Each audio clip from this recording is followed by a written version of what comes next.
Perkenalkan, nama saya Gabriel Alberto Dila Tambubolon, dosen pembina Rizky Badila dengan jurusan pemrograman web dari kelas 3F. Yang pertama itu pengertian Figma. Figma adalah editor grafis vektor dan alat prototype dengan berbasis web serta fitur offline tambahan yang diaktifkan oleh aplikasi desktop untuk Mac OS dan Windows. Aplikasi pendamping Figma Mirror untuk Android dan iOS memungkinkan untuk melihat prototipe Figma pada perangkat seluler. Rangkaian fitur Figma berfokus pada pengguna dalam ruang terbuka, pengguna dan desain pengalaman, pengguna dengan penekanan pada kolaborasi waktu nyata atau real time.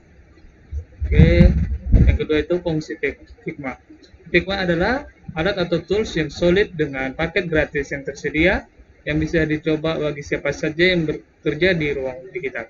Ini termasuk dalam kemampuan untuk membantu para desainer dan penggunanya dalam kemudahan pemasaran produk atau desain mereka kepada klien dan calon pemberi kerja.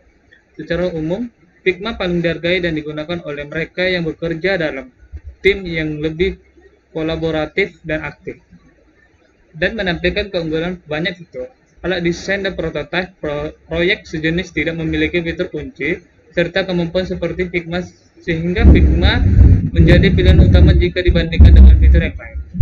Oke.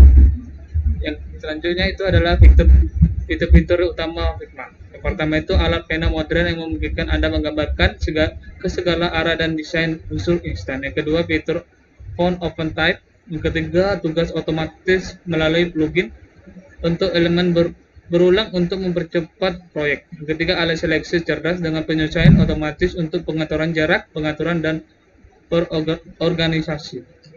Yang kelima itu metode dan cara fleksibel yang menghemat hak untuk proyek Anda. Selanjutnya, kemampuan membuat sistem dan komponen desain. Terus selanjutnya, perpustakaan dan cara drag dan drop yang dapat diakses. Kemampuan untuk memandangi banyak audien tanpa batas pada suatu proyek sehingga seluruh pembagian proyek kerja tim. Oke, 9, kemampuan memeriksa file, desain dan drag code synapse.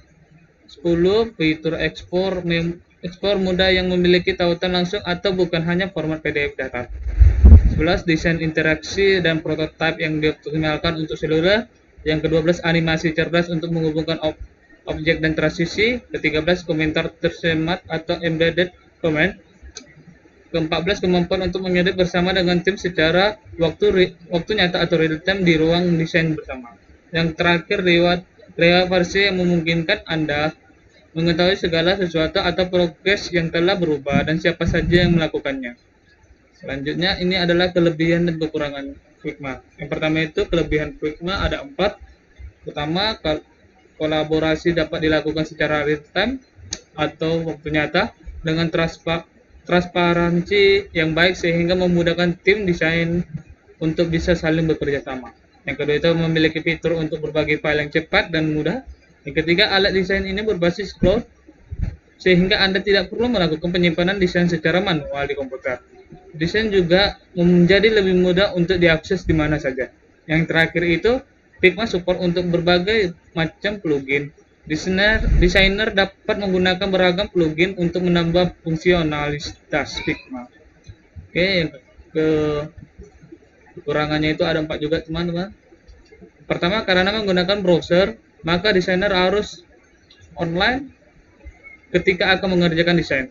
Jika tidak ada internet, maka Figma tidak bisa digunakan. Yang kedua itu membutuhkan Intel HD grafis 4000 atau lebih tinggi.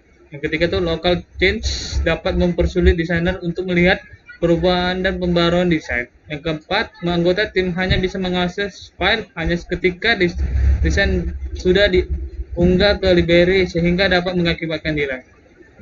Terima kasih, sekian dari presentasi saya. Mohon maaf jika ada kesalahan. Terima kasih.